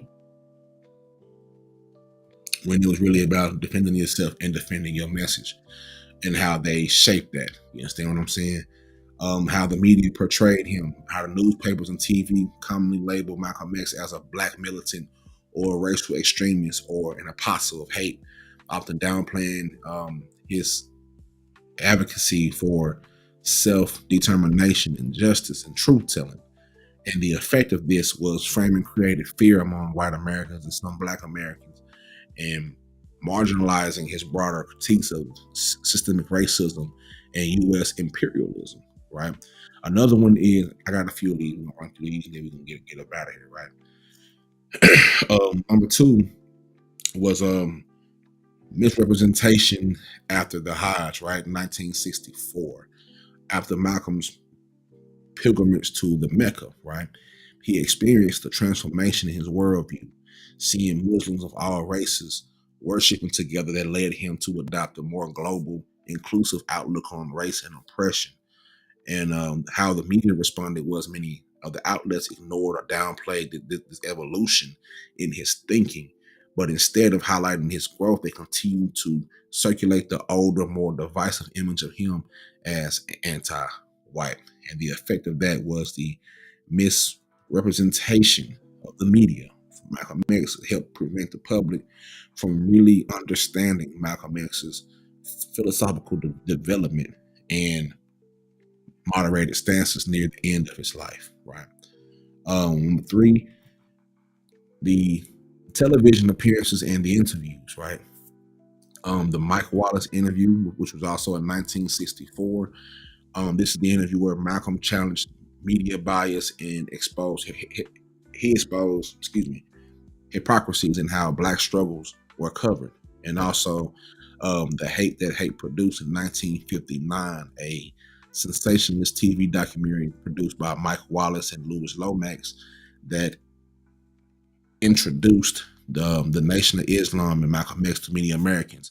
And while it brought attention, it framed the NOI as a dangerous and an alien, positioning Malcolm as a figure of a menace. And the effects of that was these programs brought Malcolm X into the American living rooms, but often did with a hostile or alarmist framing, right? 2 more, we're gonna slide up out of here. You understand me? The coverage of his assassination in 1965. The media focused, the coverage was you can go on YouTube and just get a content, watch some of these things, but the coverage often sensationalized the violence that was portrayed it as the outcome of an internal black conflict, especially between Malcolm and the Nation of Islam, and it also failed to deeply investigate larger systemic issues or potential government involvement. Read that again. Coverage often sensationalized the violence portrayed, and they portrayed it as the outcome of internal black conflict, especially between Malcolm and the Nation of Islam, and failed to deeply investigate larger systemic issues or potential government involvement. Man, I can go another 2 hours about that. Just convos I had with my pops about that, because he was, he was part of the nation at that time. But anyway, the media narrative reduced Malcolm's life to violence and anger, rather than highlighting his intelligence, his internationalism, and his insight in politics. Right. Number 5, this is the last one.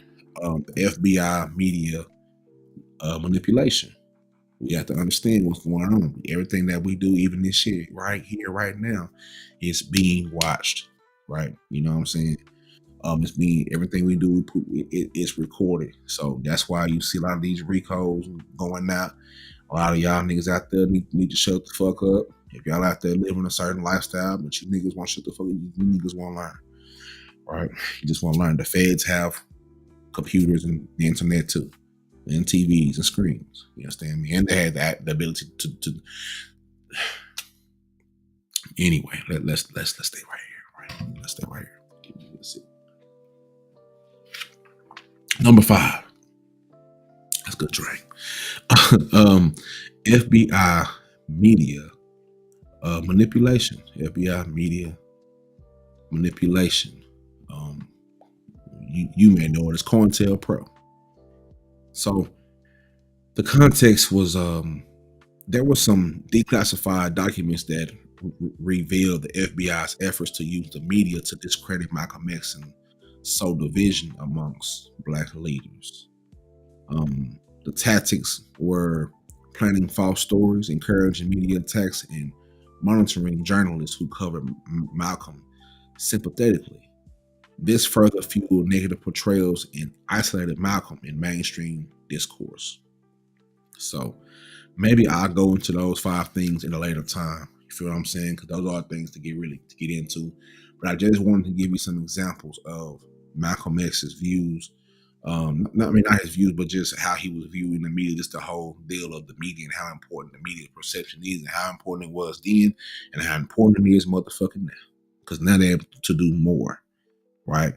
And what he experienced was a definite form of narrative warfare against Black voices, right? It didn't matter what, if it was anything that was very vivid and vibrant about what was going on at that time, your phone was going to get tapped. You feel what I'm saying? The narrative warfare, which is how I might go into it next time, is the strategic shaping and framing or manipulation of stories to control how people think, feel, and behave. And in that case of Malcolm X and other Black leaders, it was used to discredit radical critiques of white supremacy, capitalism, and U.S. imperialism. It was also there to divide the Black liberation movement by creating false dichotomies. You know what I'm saying?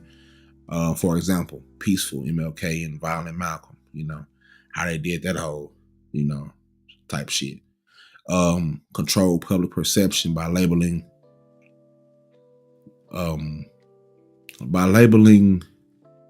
liberation as extremism. And also to erase or distort ideas that challenge the status quo, even after a leader's death. And his quotes were often, it was often stripped of justice. I mean, not justice, but it was stripped of nuance, right? For example, by any means necessary was used to paint him as a violent agitator rather than someone demanding self-defense and justice. You know, his character was assassinated. The media framed him as a hateful individual when in fact he was deeply principled and intellectually rigorous. You feel what I'm saying? He gonna stand on business with the best of them. It's one thing I do respect about him. When you hear him talk, when you hear him, you know, I'm like sometimes when I watch certain videos of how those leaders back then, like it's like they was getting to it. You feel what I'm saying? Even when I talked to my dad, because he was in attendance for a few of these things, like, man, I would have, you know what I'm saying? Like, man, I would love to be a fly on that wall, to be a, you feel what I'm saying? It's just powerful. You feel, especially in those times. They also, like I said earlier, they overshadowed his growth. Malcolm's post-Hodge transformation was largely ignored by mainstream media, and you know how they deal with his humanity and his evolution. They wasn't trying to hear that shit because, you know, we ain't trying to hear that now. We don't, you feel what I'm saying? And they also found a way to weaponize fear. So a lot of the white media used Malcolm's image to stoke fear of Black power and justify state surveillance and repression and phone tapping and all that other weird shit. So Malcolm was one of many targets in a larger pattern of narrative warfare aimed at neutralizing revolutionary Black figures, including Fred Hampton, Assata Shakur, Angela Davis, the Black Panther Party. And these efforts weren't just media driven, they were often coordinated with government operations like COINTELPRO, which relied on media complicity, right? So this was a deliberate and powerful campaign of narrative warfare, an ideological battle to suppress Black radical thought and to sanitize the civil rights struggle into something non-threatening to white supremacy. You understand what I'm saying? So, deep shit. But that is the show. I appreciate everybody that stopped through. Excuse me. I appreciate everybody that's going to read this. Not read this, but you know, listen to this on the back end. However you listen to it, I deeply appreciate it. Make sure you share this out too. That's what you know is very important with shit like this, is that not only do we listen to it, not only do we talk about it, not only do we, you know, conversate about it, is that we actually share it out to people that, you know, care, and keep eating to the ones who don't care. Hit them upside the head with it, you know, hit the boom, you know what I'm talking about? Fuck them. Bust them upside the head with the information. You understand me? He who holds the information holds control. So I'm gonna do my best to bring the information that I have, information that, you know, that you have. We can put it all together from the pot, and we got gumbo. You understand me? But this is what it really is. This is what it's really about. This is what we really do on the Trill Pill platform. Make sure you go subscribe to both platforms, Trill Pill and Trill Pill Digital. Shout out to everybody. The Trill Pill main page have gotten, I think we had 2,000 subs. Shout out to everybody who helped me get to 2,000 subs. I highly appreciate it. Let's get this other one to where it's supposed to be. You understand what I'm saying? Let's get that other one to where it's supposed to be. Matter of fact, let me drop that link in the chat real quick. Hopefully it goes through. I don't be checking this like I should, but let me see real quick. You understand me? Get to it. Let's get to it. Here we go. Hit that link, and then. But yeah, you know, this was a dope show. I definitely enjoyed this show. I definitely, and right on time. It's 8:30. Right on time. You know what I'm saying? I was about to postpone, but I was like, no, nigga, we can't postpone the flavor. We got to give it to the people, man. We done set this time. We done told everybody, goddamn, we're going to be here at this time, this same bad time, same bad channel. Now you can. Now you gonna go. Nah, nigga. You do some push-ups. Take your shower. Wash your body from the. Go work. Get you a couple in that. Maybe a little sandwich. Put the chips on the sandwich. Ghetto style. I'm talking about. Still doing that. Yes, indeed. Get you a couple of sandwiches in. Do you some push-ups. Drink you some water. Get that dub in your system. Get that dub in your system. 10% off my coupon code Monumental. Get that dub in your system. Clean energy. Clean energy. You understand me? Clean energy. Do you feel me? I suggest y'all go and you get some of that. You feel me? If you tired of the energy drinks that leave you crashing halfway through your grind, it's time to level up with W Energy, the clean energy formula designed for focus, clarity, and real performance. No jitters, no sugar, no BS, just smooth, powerful energy that hits different. So whether you gaming late night, creating content, chasing goals, pushing through 9 to 5, graveyard shift, W's got the fuel you need to stay in the zone and crush it.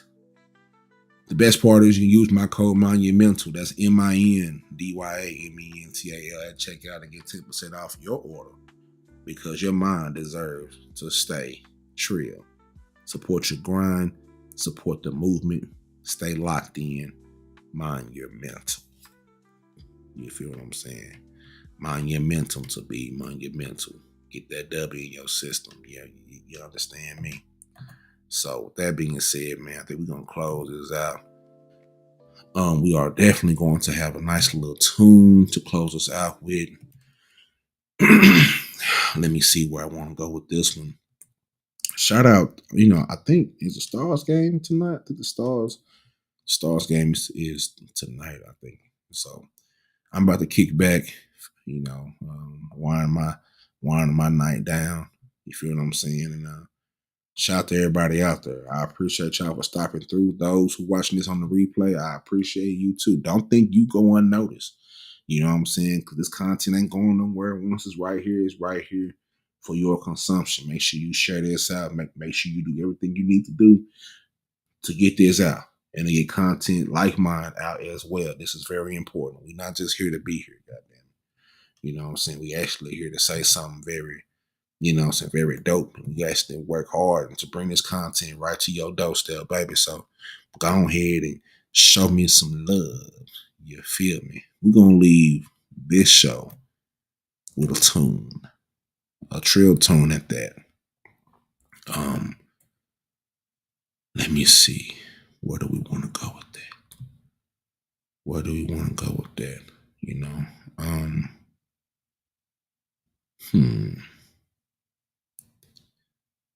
don't go that far.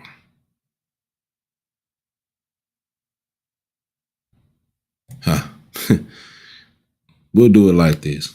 K-Rock, Pookie, hitting hard. I'm Trill Pill. Thank you for showing up. I'm out of here. Much love. Monumental to be monumental. Stay trill and healing. Most of all, stay mentally trill. Long live our loved ones. I'm out of here. Running over haters when they bold going. Ain't nobody afraid to G. Coming up the block, hitting hard. Running over haters when they bold going. I'm in a motherfucking battle mode. Too many of you will watch me take control. Proceed to grab my fucking in and let my shit unload. Attack like vicious cobras with hunchbacks. Don't move a muscle, I strike faster than a fucking match. Got you shaking, done took control of the situation. I'm not Jesus, but I can turn this bitch to a real revelation. Caught you laughing while you laughing, I came so fast to split you. I guess it's funny when a nigga named Cookie's out to get you. Comprehend, nigga, don't confuse me with no new jack. I'm not the one that works for Nino and stealing more crack instead. I be the Pookie quick to snatch your cheese, abbreviated with the mister. Folding switches, still smoking trees. Accompanied by my niggas, they consist of killers. Pull out your gap, pull out my gap, we'll see whose strap is bigger. Can't fuck with me, you need to wise up, step up and listen. Jocks up in these streets, better beat their feet, they ain't no competition. Coming up the block, hitting hard. Running over haters when they bold going. Ain't nobody afraid to G. Coming up the block, hitting hard. Running over haters when they bold going. Wildly hoe ass niggas, they want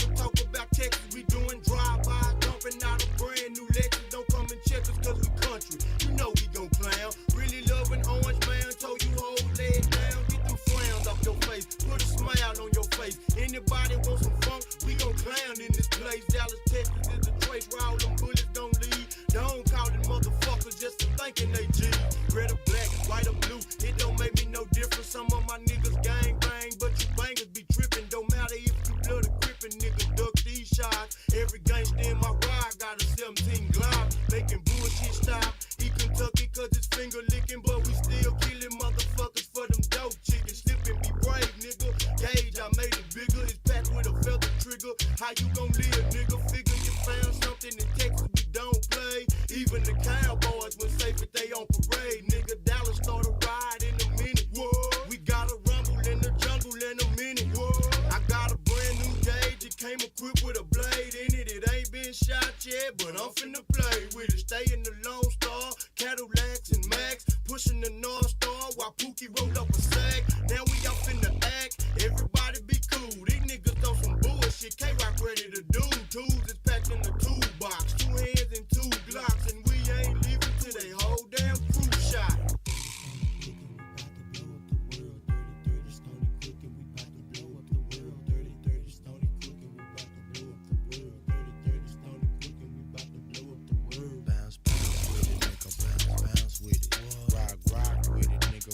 Rock, make 'em bounce, bounce with it, nigga, bounce with it. Hey, rock, bounce with it. Hey, rock, bounce with it. Pookie, bounce with it. Coming up the block, nigga, make 'em bounce with it. Bounce with it, we bounce with it, nigga. Coming up the block, nigga, we bounce with it. Down south, baby. South side in the house, baby. Coming up the block and it won't stop. Yeah. Coming up the block and it won't